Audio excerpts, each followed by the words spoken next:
Lo que vamos a ver a partir de ahora es la tercera parte del libro Pensamiento Estratégico y Lógica de Programación, que se llama Estrategia y Programación. Las dos primeras partes que ya vimos se llaman la primera Pensamiento Estratégico, la segunda Lógica de Programación, que terminamos el lunes pasado. Esta que iniciamos hoy entonces es la parte de Estrategia y Programación que estamos viendo ahora. Entonces, en esta parte del trabajo, lo que se trata de hacer es de articular las dos partes anteriores.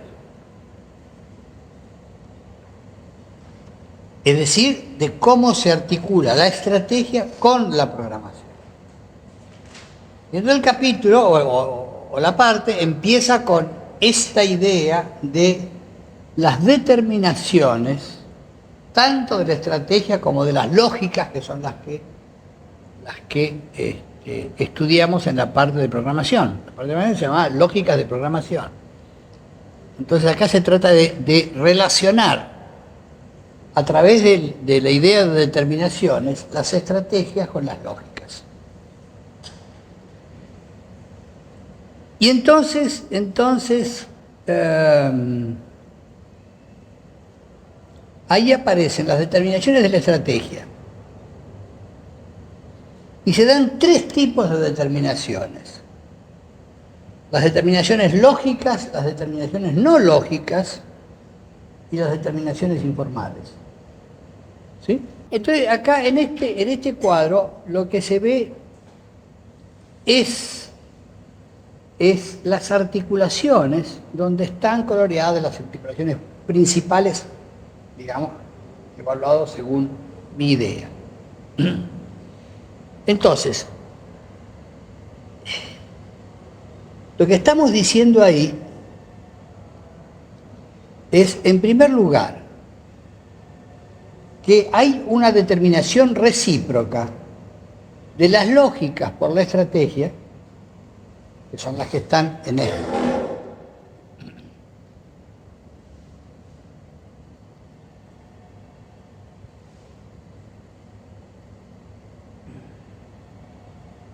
Y viceversa. Entonces ahí lo que se ve que, por ejemplo, que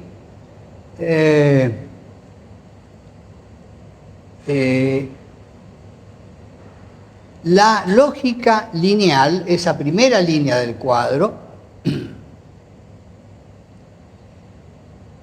tiene que ver fundamentalmente con la teoría. Lo mismo que la lógica dialéctica, solo que la lógica dialéctica tiene impacto también sobre la estrategia, sobre el propósito de cambio y sobre la organización creativa. ¿Se entiende? Y que la lógica sistémica tiene impacto sobre la estrategia, la teoría, el propósito de conservación y la organización de tipo burocrático. Lo que está implicado, es decir, ¿por qué estas diferencias? Esta lógica dialéctica tiene que ver acá con esto. Porque tiene que ver con el cambio o con la creatividad. Como la lógica dialéctica es una síntesis de opuestos, entonces se perjudica. En cambio, esta otra, la lógica sistémica, que es una lógica fundamentalmente de retrocausación, y en consecuencia, si es de retrocausación, tiene una tendencia al equilibrio, se la relaciona con la conservación, que es una situación de equilibrio, y con la organización burocrática, que es una organización que repite siempre lo mismo. ¿Se entiende la idea de por qué están marcados de ese modo? Los cuadrantes coloreados son este que se ve, estos tres también, y estos que son, ¿eh? Los tres de la teoría no se ven. Están medio palidones.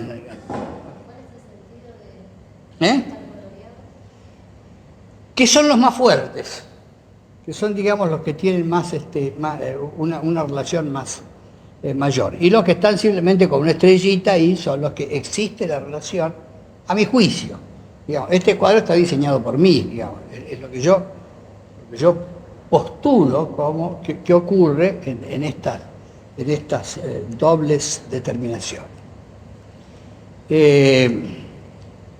Y ahí ven, por ejemplo, como determinaciones de la estrategia. Estamos pensando en estrategia. Cuando estamos pensando en estrategia, estamos pensando en formas de hacer las cosas.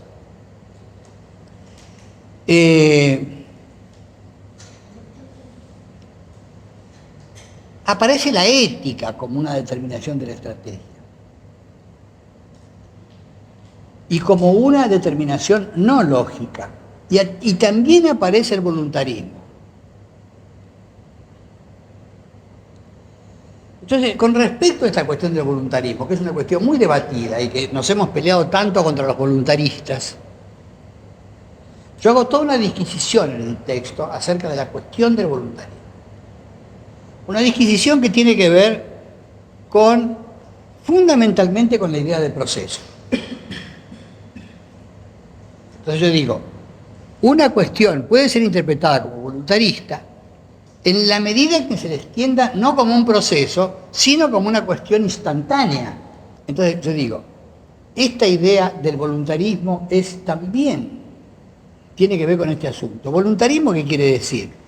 Quiere decir que no se toma en consideración el cálculo de los recursos, de la viabilidad, de la factibilidad, sino que vamos para adelante.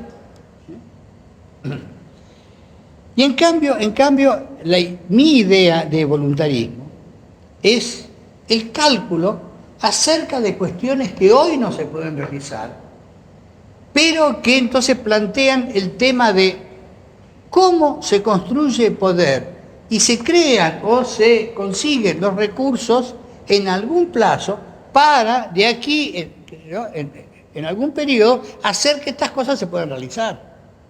¿Entiende? Entonces, yo creo que hay que rediscutir esta cuestión, porque los ejemplos de lo que pasa cuando no se tiene claridad sobre esto son muy dramáticos, como es el caso de Lula de ayer.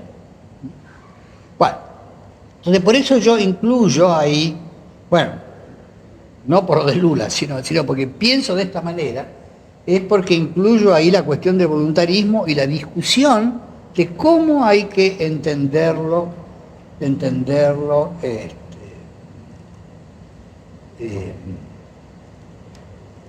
para poder entender la cuestión de la determinación de las estrategias. Bueno, y yo ahí en el libro pongo algún ejemplo de cómo esto de cómo estas relaciones entre estos dos aspectos hay que pensarlos. Bueno, a ver. Y entonces acá hago otro cuadrito que es partiendo de lo mismo. Las determinaciones lógicas, no lógicas e informales sobre la estrategia. Y pongo otra vez lo mismo que antes, las tres es el mismo cuadro, solo que ahora está puesto de otra manera, ¿cierto? Y lo mismo acá, es decir, estoy mostrando lo mismo que antes, cómo las distintas lógicas impactan sobre la estrategia, y ahora cómo los aspectos de estrategia impactan sobre las lógicas a través de los distintos. ¿Se sigue viendo? Sí. Y ahí ustedes ven, en la organización aparecen las 4 formas de organización que habíamos planteado antes y los propósitos tal como estaban mencionados en algún momento. Bueno, o sea que este cuadro muestra lo mismo que el anterior en forma tal vez un poco más comprensible, ¿no? O sea, la idea es esta, la idea de la reciprocidad entre estos dos procesos. Hay una circularidad ahí. Es decir, hay una determinación recíproca entre todos. Y entonces ahora lo que vamos a ver es esta idea de los diagnósticos de salud. Yo hablo de diagnósticos, en plural. Ahora vamos a mostrar por qué. Es decir, creo que no hay un solo diagnóstico de salud, sino varios. Que son los siguientes. Yo digo, hay un diagnóstico administrativo. Si ustedes recuerdan la parte de pensamiento estratégico, tal vez se acuerden de que hablábamos de un poder administrativo. Entonces el diagnóstico administrativo tiene fundamentalmente que ver con eso. Hablábamos de lo estratégico, lo relacionado con el poder. Aquí está. Y de lo ideológico. Entonces, estos son los tres grandes contenidos. Estos son los tres, lo que yo llamaría los tres diagnósticos. ¿Sí? Un diagnóstico administrativo, un diagnóstico estratégico y un diagnóstico ideológico. Entonces, este va a ser uno de los ejes con los que voy a trabajar. Como ustedes saben, yo trabajo con matrices, es decir, con cuadros de doble entrada. Este es uno de los ejes. El otro eje es este, es el eje de los niveles, que tiene que ver con el estado de salud de la población, con la situación epidemiológica, con los servicios de salud y con el sector. Se sigue viendo. Estos cuatro niveles, los dos primeros niveles que están ahí, es decir, el estado de salud de la población y la situación epidemiológica, son niveles de resultados. En cambio, los siguientes, los niveles de servicios y de sector, son niveles de acción. Se actúa a nivel de los servicios, se actúa a nivel del sistema o del sector. Y esto es importante porque siempre habría que pensar en actuar antes de obtener resultados. Digo que siempre habría que pensar en actuar antes de obtener resultados. La acción viene antes del resultado. Sin embargo, en la planificación normativa, el resultado viene antes de la acción. ¿Se entiende? Es decir, cuando trabajábamos con el método CENDES-OPS nosotros, lo que hacíamos era, primero definíamos el resultado. Vamos a obtener una disminución de la mortalidad infantil del 50% en 5 años. Entonces planteábamos primero el resultado. Y del resultado íbamos construyendo hacia atrás las acciones que nos iban a llevar a eso. Lo que pasa es que esa construcción era extraordinariamente complicada. Y no había ninguna manera de poder tener mínimo de seguridad con respecto a ese tipo de construcción. ¿Se entiende? En cambio, si yo digo, voy a aumentar 50 camas en un servicio, estoy seguro de que lo puedo hacer. Si no lo hago será por otra razón, pero qué sé yo. Pero si hago un plan y digo, aumento de 100 camas, construcción de un hospital, sobre eso no quedan dudas de que si hago bien mis cálculos, tengo la guita, chao, lo hago. Entonces, ahora viene lo que llamo el diagnóstico administrativo.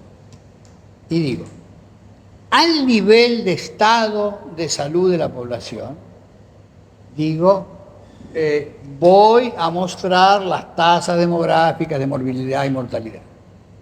Tasas de mortalidad de morbilidad y mortalidad. Esto sería lo que representa el estado de salud de la población, digamos. La parte de demografía ya la vimos, lo de mortalidad y morbilidad lo conocemos. En lo que respecta a situación epidemiológica, me voy a referir a esto, a esta cuestión. Es decir, esto es lo que se conoce como la tríada epidemiológica. Es decir, descripción de los agentes, los huéspedes y el ambiente. Y, si tenemos posibilidad, la construcción de un mapa epidemiológico que diga dónde están los agentes, dónde están los huéspedes, cómo es el ambiente, etc. Esta descripción ubicada en un mapa, si tenemos una asignación territorial sobre la cual cuidar la salud, dibujaremos en ese mapa estos aspectos.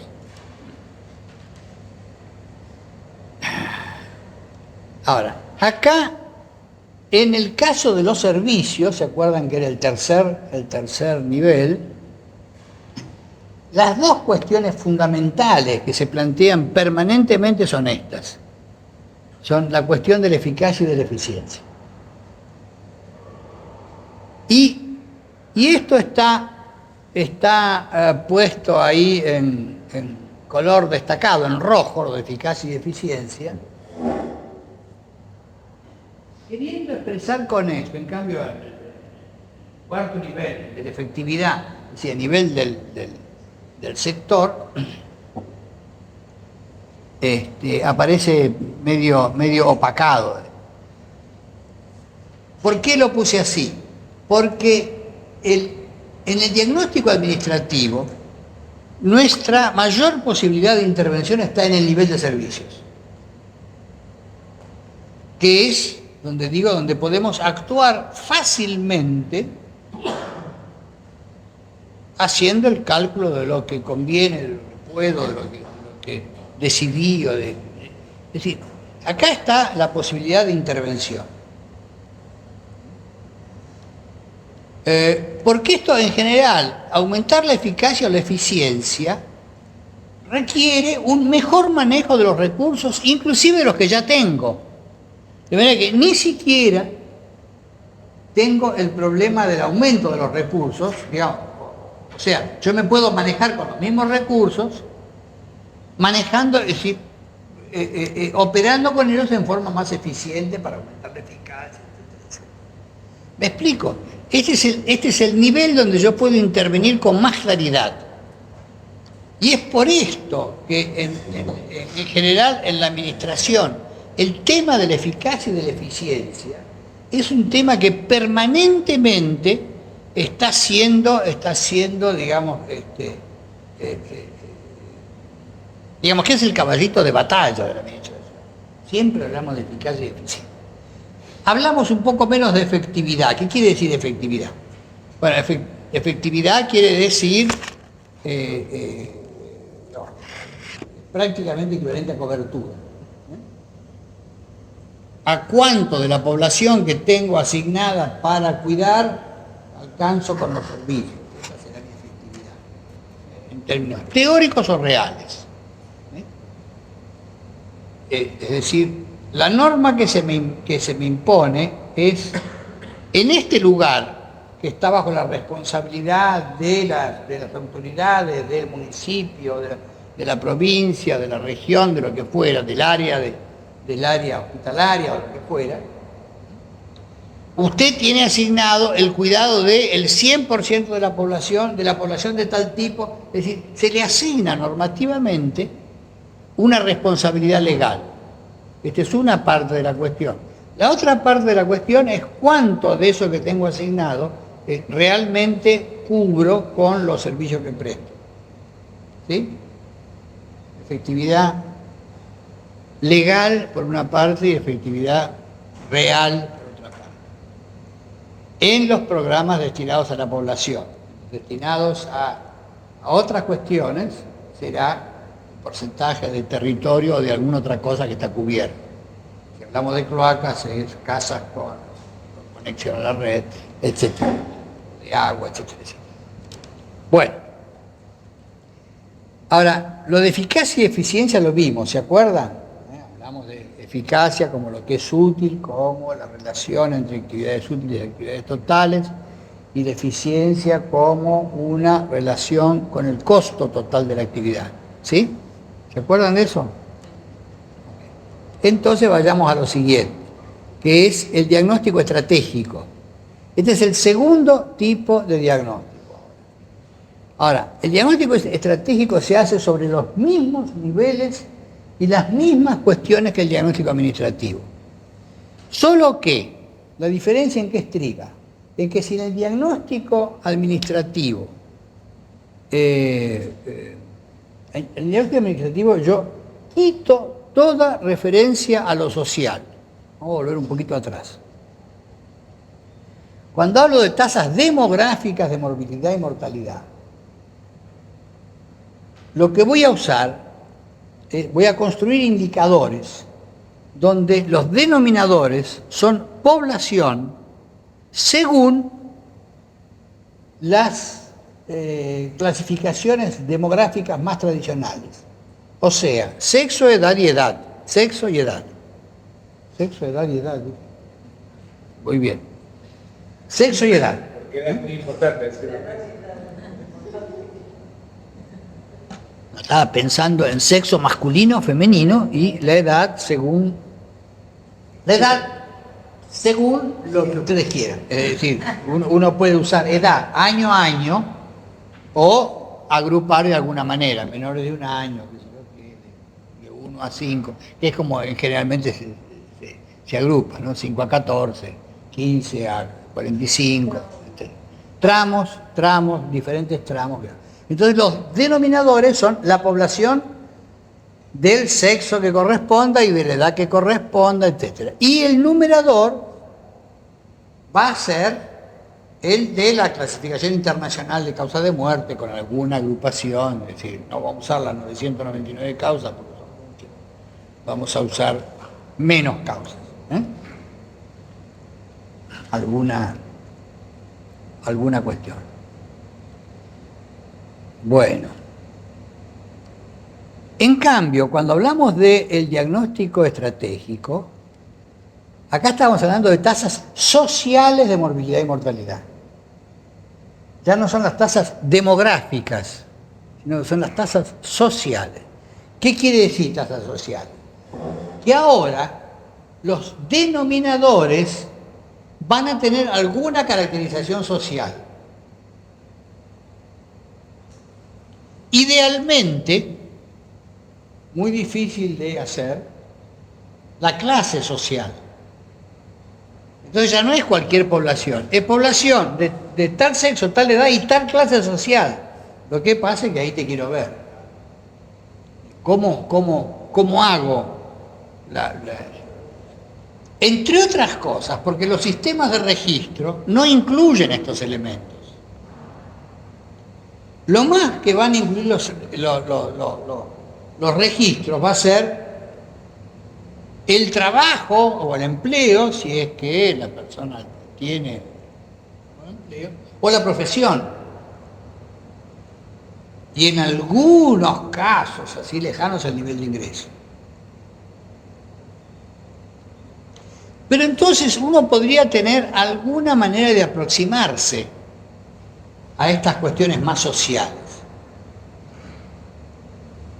Por ejemplo, esto que dice acá.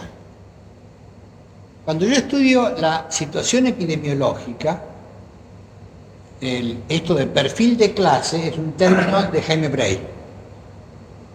Él dice, de Jaime Brey. Él habla de epidemiología según el perfil de clase. Quiere decir, esta clase social tiene este perfil, esta otra clase social tiene este otro perfil. Pero entonces una aproximación a eso, si no se puede, porque para hacer eso hay que hacer una investigación muy cuidadosa y elegir los criterios por los cuales se va a identificar la clase social. No es nada fácil y muchos de los intentos que se han hecho terminan en una ensalada de arroz con mango que ni te cuento. Claro, de nuevo, uno se puede aproximar con estos indicadores combinados, como por ejemplo el nivel económico-social. ¿Qué es el nivel económico-social? Bueno, el nivel económico-social es un indicador que toma aspectos económicos y sociales. Por ejemplo, nivel de ingreso, por ejemplo, profesión, por ejemplo, escolaridad, qué sé yo. Entonces, toma 4, 5 o más cuestiones aisladas, las mide de alguna manera, y las combina de acuerdo a ciertos criterios. Entonces genera un indicador combinado de este tipo. Yo digo que acá la georreferencia, es decir, la ubicación del caso en el lugar donde ocurre, o donde, no donde ocurre, donde tiene residencia fundamentalmente la persona que es afectada, es de alguna manera un indicador de estas cuestiones. Porque diga, acá, si a uno le dicen, sí, se murió un tipo, que ¿dónde vivía? En Recoleta. Bueno, salvo que viviera, está claro, digamos, de qué se trata. Si en cambio vivía en La Matanza o en González Catán, la cosa es diferente. Entonces, la referencia geográfica, microgeográfica, lo más chiquita posible. Si uno va a Nueva York, se da cuenta, por ejemplo, que el barrio no es suficiente. Hay que saber qué cuadra de qué calle dentro del barrio estamos hablando. Pero el tipo que conoce Nueva York sabe que si vive entre la 75 y la 76 es diferente que si vive entre la 78 y la 79. Ahí sí, hay un problema de este tipo. Bueno, entonces esta idea de la microlocalización, antes cuando hablábamos del diagnóstico administrativo, estábamos hablando de macrolocalización, en el municipio tal, en la provincia tal. ¿Se dan cuenta? Entonces, si yo hablo del municipio, de la provincia, estoy hablando de una macrolocalización. Pero si hablo del barrio, o de la cuadra, o de qué sé yo qué, o de la villa, estoy hablando de una microlocalización, y esta es una aproximación que muchas veces es la única que podemos tener para esta idea de un diagnóstico que tiene que ver con lo social. Acá el diagnóstico estratégico quiere decir, acá esto tiene que ver con lo social. ¿Sí? Sí. Yo creo que es muy interesante lo que vos contás, pero a mí me parece que hay una cuestión que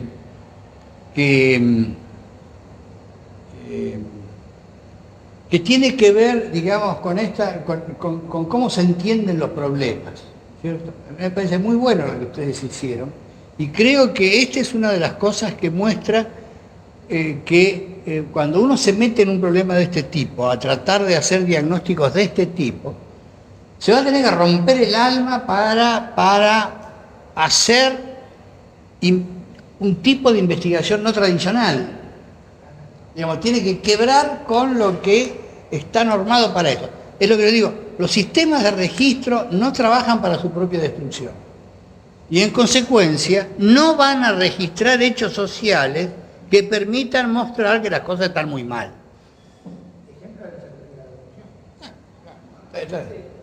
Si vos promediás cosas, entonces bueno, podrá ser, podrá haber pobreza.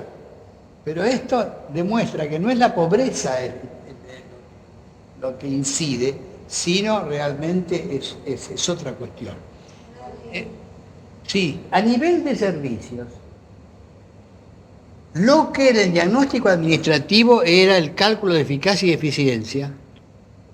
Acá, en términos estratégicos, es la consideración del proceso de trabajo. Es decir, la descripción del proceso de trabajo, o por lo menos el identificar los distintos tipos de trabajadores que entran en este proceso.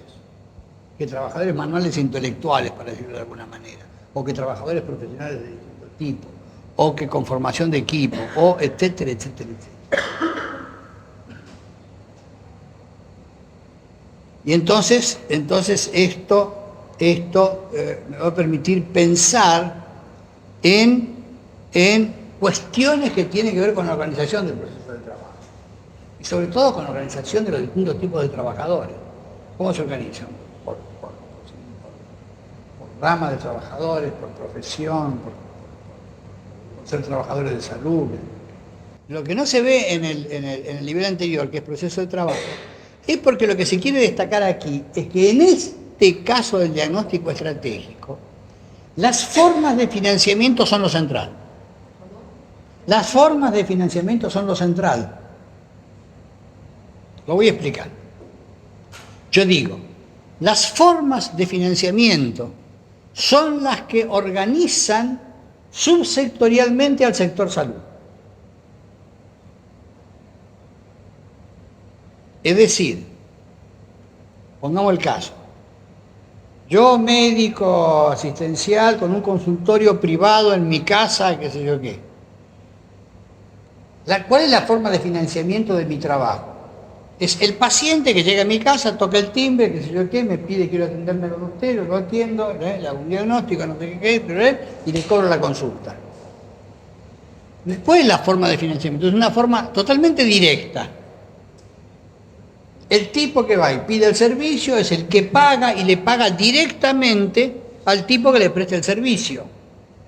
Es decir, hay un origen de fondos, el paciente, hay una intermediación, el tipo que saca la guita del bolsillo y se la da al tipo que le sirve, y hay un receptor, que es el tipo que presta el servicio. Esto va a estar siempre, un origen, una intermediación y un destino de fondos. Pero cuando vos tenés una obra social, ya el origen, la intermediación, el destino son totalmente distintos. Nada que ver con lo anterior.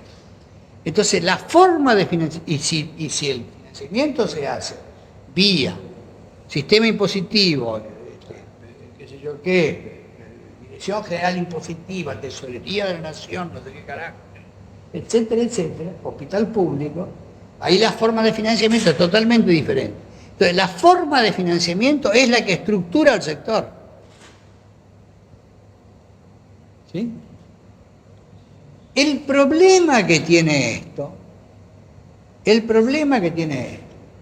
es que estas formas de financiamiento, con la brevísima descripción que acabo de hacer, es suficiente para percibirlo claramente, está en relación muy estrecha con el poder de la sociedad, con cómo está distribuido el poder en la sociedad.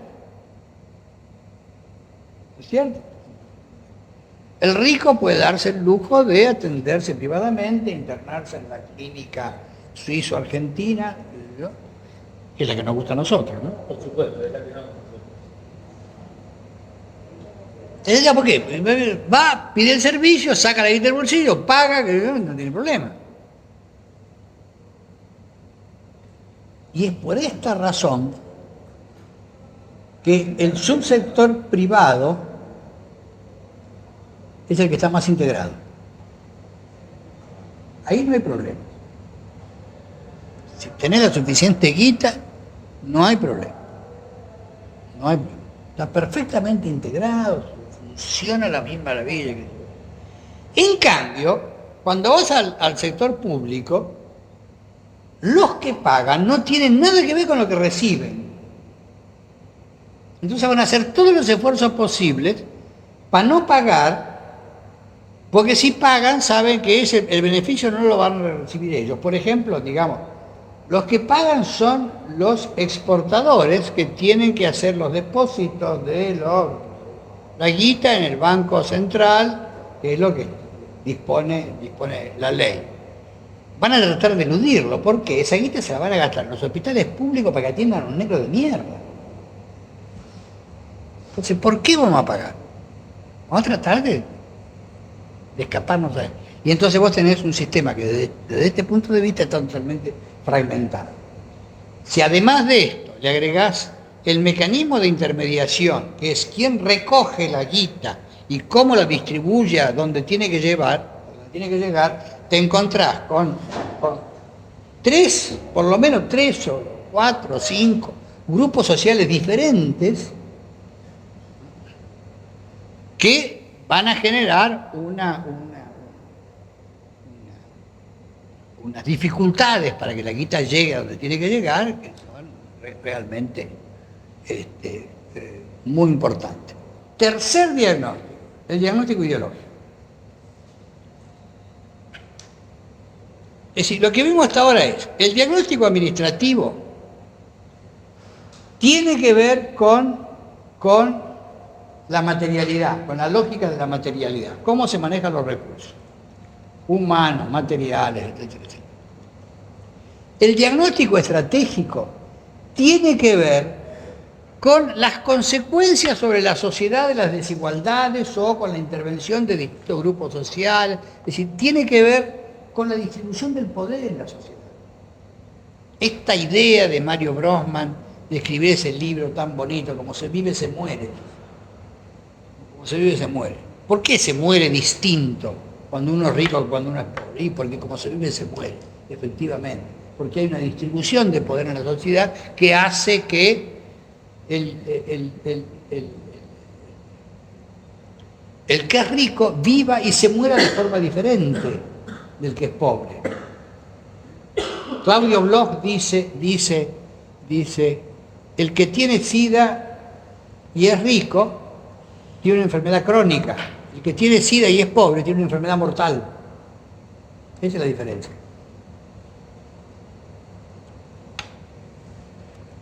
Diagnóstico ideológico. Más terrible que tiene una osteoartritis y es pobre. Más terrible que tiene una osteoartritis y es pobre. Claro. Pero es así. Bueno, acá lo que se muestra es esto, que el diagnóstico ideológico se hace en una doble dimensión y en dos niveles. Hay un diagnóstico ideológico social y un diagnóstico ideológico sanitario. Para los niveles de resultados y para los niveles de acción.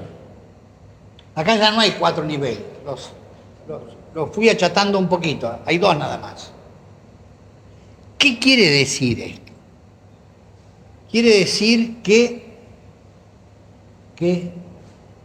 los grupos sociales que intervienen en los niveles de resultados, es decir, estado de salud y situación epidemiológica, van a tener ideologías de estos dos tipos. Social quiere decir ideología social es, para hacerlo muy sintético, me identifico con dominante o con dominado. Yo pertenezco a los dominantes o a los dominados. Esta es mi ideología social. Mi ideología sanitaria, ¿cuál va a ser? Yo creo que la salud es un problema biológico, o creo que la salud es un problema ecológico, o creo que la salud es un problema social. Me voy a ubicar en alguno de esos 3 casilleros. ¿Sí? Y lo mismo en el otro caso. Este es el diagnóstico ideológico. Después vamos a ver cómo lo hacemos.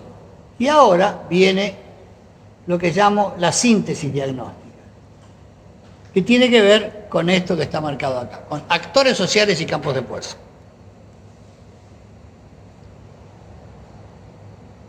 Lo vamos a ver enseguida.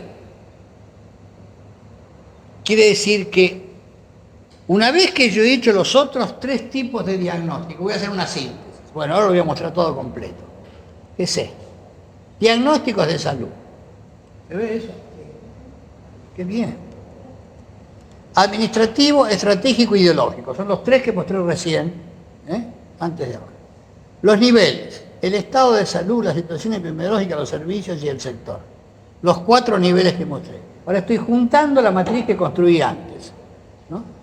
Tasas, agente, huésped, ambiente, eficacia, eficiencia. ¿De qué te reís?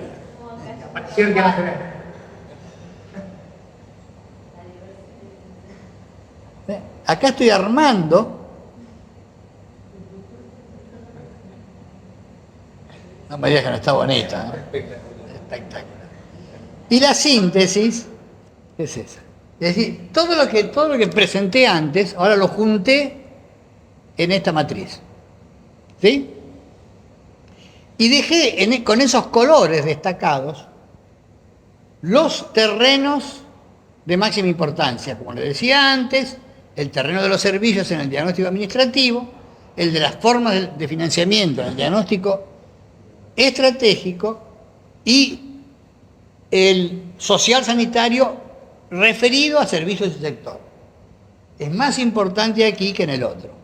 Y después la síntesis que articula todo eso. ¿Qué quiere decir la síntesis?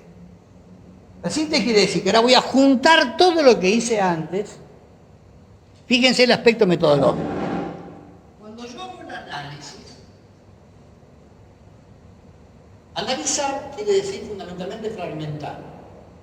Cuando yo hago un análisis, ¿qué hago? Fragmento el sector salud en 4 niveles y en estos 3 aspectos. Lo separo para ver qué es lo que hay. Y después, cuando voy a comenzar a hacer una propuesta, entonces los vuelvo a juntar. Profundo en la síntesis. ¿Entiendes? Primero lo separo y después lo junto. El proceso de investigación en general tendría que hacer eso. Primero separarlo para poder mostrar las diferencias, niveles de estos aspectos. Y además para otra cuestión, para ver dónde están lo que Marcus llama. ¿Dónde está lo que podríamos llamar los nudos críticos? Las cosas más importantes. Que son estas que están acá. ¿Vamos bien? Y ahora vamos a volver sobre lo que ya vimos. ¿Qué? Pero empecemos por decir cómo se construye la síntesis. La síntesis se construye mirando, agrupando. Yo voy a agrupar esto así y así para tener entonces qué actores sociales hay en el terreno de los resultados de salud. ¿Qué actores sociales? ¿Con qué poder? ¿Con qué fuerza y con qué ideología intervienen en lo que voy a llamar el partido de la salud? Estos campos de fuerza es lo que yo digo, es lo que expresa el sector salud una vez que yo he hecho este análisis. Porque cuando yo empecé con una idea ambigua del sector salud. ¿Qué es para mí el sector salud? Lo que yo defino como sector salud. Me preguntaron, bueno, ¿qué es para vos el sector salud? Y para mí el sector salud son los hospitales, esas cosas. Y con un grado extremo de ambigüedad. Bueno, pero los programas de salud entran, sí, está bien. Y también la administración de salud entra. Y la farmacia, y bueno, sí, la farmacia. Las farmacias podrían entrar en el sector comercio. Yo dije ya que la idea de sector no es una categoría analítica, es un concepto operacional. Sirve para manejar, pero no para entender. Pero una vez que yo hice todo este proceso, ahora redefino el sector salud como qué, como esta composición de actores sociales y campos de fuerza que se generan en torno a los debates que en cualquier momento ocurren en el terreno de salud. Entonces, vamos a pasar rápidamente por esto porque es muy aburrido. Mortalidad global. Bueno. Después viene la idea de agentes huéspedes. Es la descripción clásica de la distribución de agentes y huéspedes en un mapa, junto a las características del ambiente que los contiene. Dentro de la descripción clásica pueden introducirse variantes como la noción de riesgo que se aproximan a los aspectos correspondientes del diagnóstico estratégico. Es decir, la noción de riesgo es interesante como una cosa intermedia entre el diagnóstico administrativo y el estratégico. La noción de riesgo ya digamos, se desplaza un poquito hacia lo estratégico. No totalmente, pero es una buena introducción, ¿no? La eficacia y eficiencia, bueno, lo que ya habíamos visto, ¿no es cierto? Tipos de servicios según concepción epidemiológica es lo que estamos viendo ahora, el nivel de servicios. Esto es sí.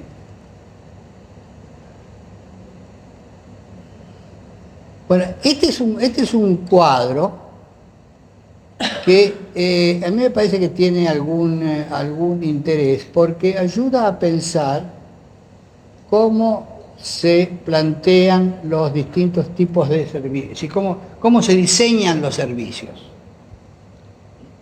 Que tiene que ver con estas ideas. Es decir, acá hay una doble clasificación. Este es el cuadro de doble entrada clásico, sin lo cual yo no entiendo nada de nada, y que me indica que un paciente puede tener un cuadro grave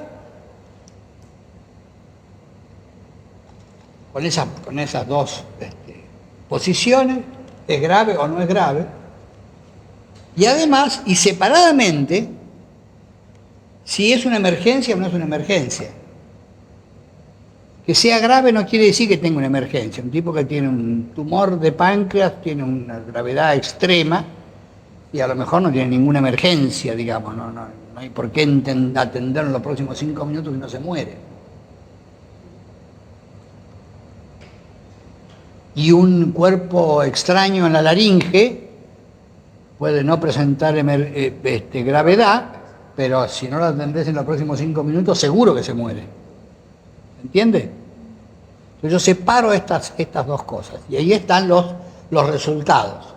Si hay emergencia, la atención tiene que ser inmediata. Si no hay emergencia, tiene que ser una consulta programada, o preferiblemente. Si es grave, un estudio en profundidad. Si no es grave, de nuevo una consulta programada. ¿Se entiende? Esto es para pensar cómo se plantean las cosas a nivel de los servicios.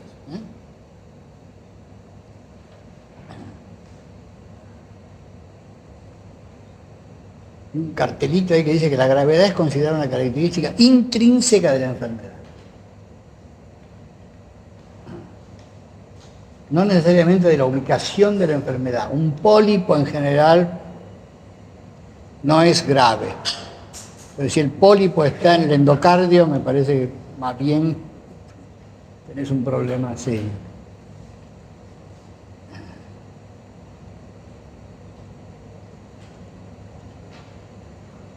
Y ahí apareció otro cartelito previniendo que tener en cuenta, etcétera, etcétera. Bueno, van a tener todas estas cosas así que no le den mucha pelota. Efectividad o cobertura. En programas o sectores destinados a personas, número de personas potencial o efectivamente cubiertas, ya lo dije. En programas o sectores destinados al ambiente, espacio geográfico, potencial o efectivamente cubierto. ¿Ven lo que estoy haciendo? Estoy mostrando cada uno de los cuadraditos con sus especificaciones.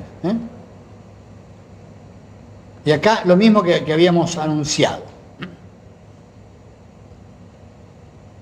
Cambios continuos. El problema de los cambios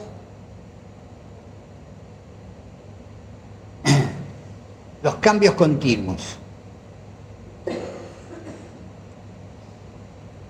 Acá estamos viendo el tema del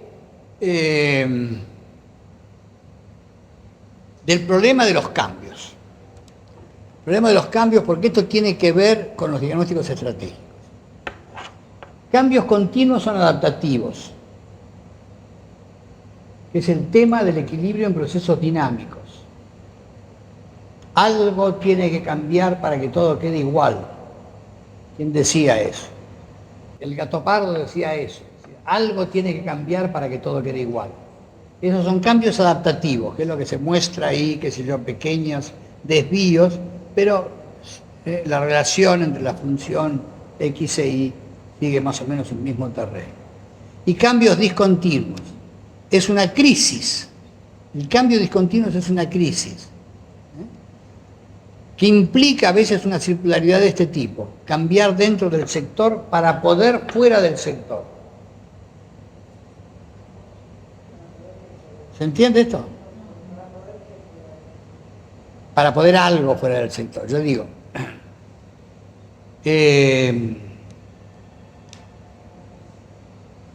desde el sector salud no se puede cambiar la sociedad. Es imposible, absolutamente imposible. Pero yo puedo construir algunas formas de poder que trasladadas afuera, que pueden ser trasladadas afuera para cambiar aún dentro del sector o fuera del sector. ¿Sí?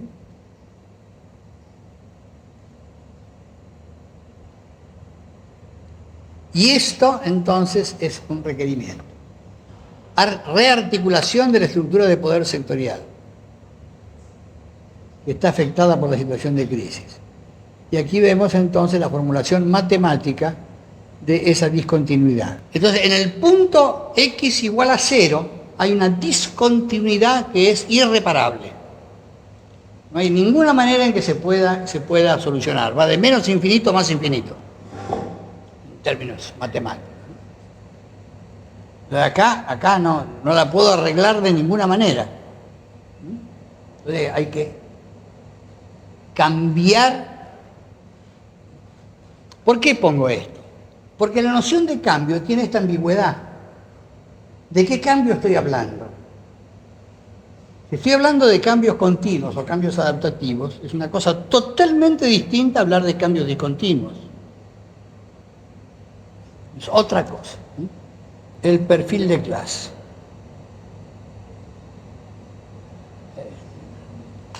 Yo me mareo. Aquí está. La determinación principal es la clase social y el proceso de trabajo. Bueno, lo mismo que habíamos dicho antes, así que lo pasamos rápidamente. El proceso de trabajo.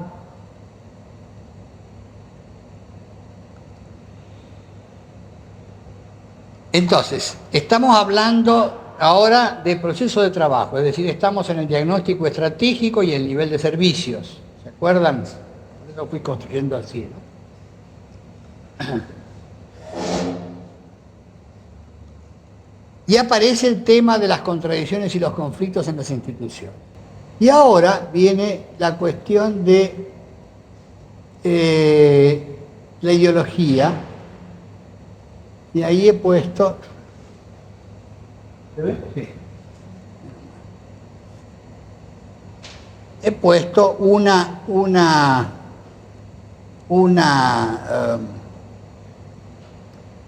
relación, esto es una cosa postulada por mí, sobre una posible relación entre lo que llamo conciencia sanitaria y conciencia social, que me sirve fundamentalmente para lo siguiente. Me sirve fundamentalmente para lo siguiente.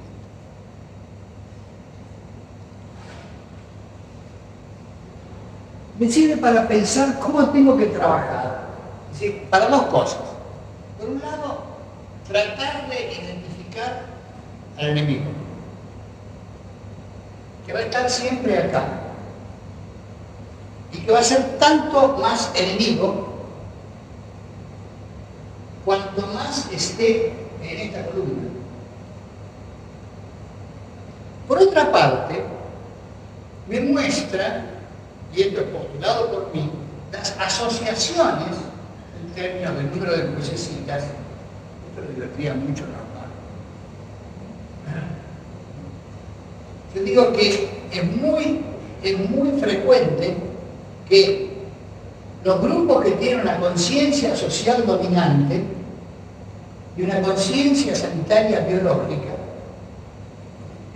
una conciencia social dominante individual y una conciencia sanitaria biológica, tengan una relación de este tipo. Una asociación muy fuerte acá, una asociación muy fuerte acá, menos fuerte en estos casos, y más débil en otros, y ninguna acá. No hay conciencia sanitaria social con conciencia individual dominante. Bueno, esto es una elaboración un tanto fantasiosa de parte mía, que es la que yo entiendo. Pero la otra cosa para la que me sirve es cuando estoy hablando de la fuerza propia, que yo considero esta ya es política, ¿no es cierto? Yo digo, yo me identifico ¿con quién? Me identifico con una conciencia social dominada y con una conciencia sanitaria social. Y digo que esta doble conciencia, dominada social, tiene una asociación muy fuerte